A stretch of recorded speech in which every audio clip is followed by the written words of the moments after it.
Well, as a travel online publisher, our main challenge is actually subscriber acquisition and the cost of subscriber acquisition.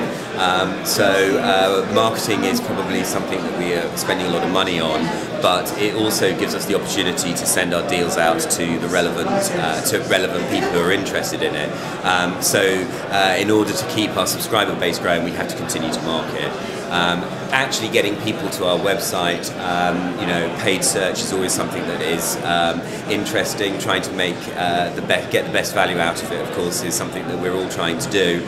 I'm not sure that it's more challenging or less challenging than it's been before. I think it's probably about the same. How do you think the recession will change the online travel sector? I think it's actually going to be very interesting. I think that one of the things that we're seeing as people are being more careful is perhaps a return to the package holiday.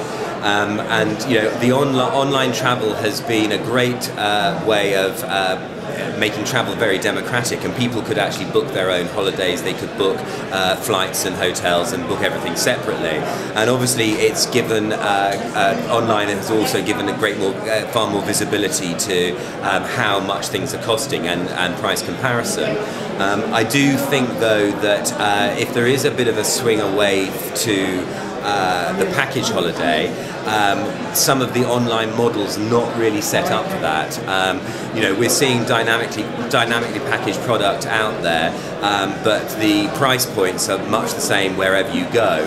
And I think that we will see more and more people shopping around for better offers. It's certainly something that we're seeing. Why do you come to events such as the Travelation Summit? I think there are a couple of things. I mean, obviously to learn what's going on in the industry, which is extremely important. I also think it gives you an opportunity to actually network with people who are in your industry sector.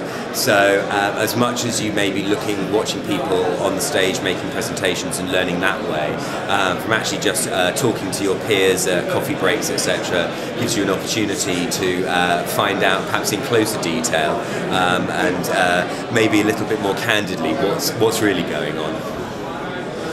How do you stay in touch with innovation in the industry? Probably things like the trade press. Probably stuff. Keeping an eye on what our competitors are doing, what other companies within the travel market are doing. Trade press is probably the main way of doing it, either online or actually physically offline. How has social media influenced your digital strategy? To be perfectly honest, it's something that we've looked at in a variety of ways. We're not really using social media particularly in Europe. Our US colleagues are perhaps more on top of it than we are, but it's not something that we have necessarily taken and used to its full extent in the UK. Do you think you will over the next 12 months? I think that we all have to look at it. I mean, there is so much interest and desire for content and what users have to say about things that I think anyone would be foolish to ignore it. Quite how it will help different businesses, I think, is a challenge. I think it will be very useful for some businesses and maybe not so useful for others. And do you see mobile taking off this year or in the near future?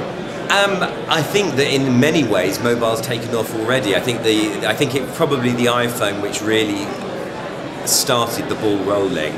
I think there are so many different applications now that even people who are maybe technophobes, if they have a phone which has certain capabilities, they're going to use it.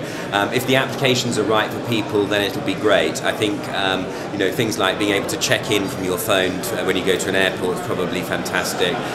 If you need directions to the closest best restaurant, there are things which are very useful. I think there are also a lot of gimmicks there as well.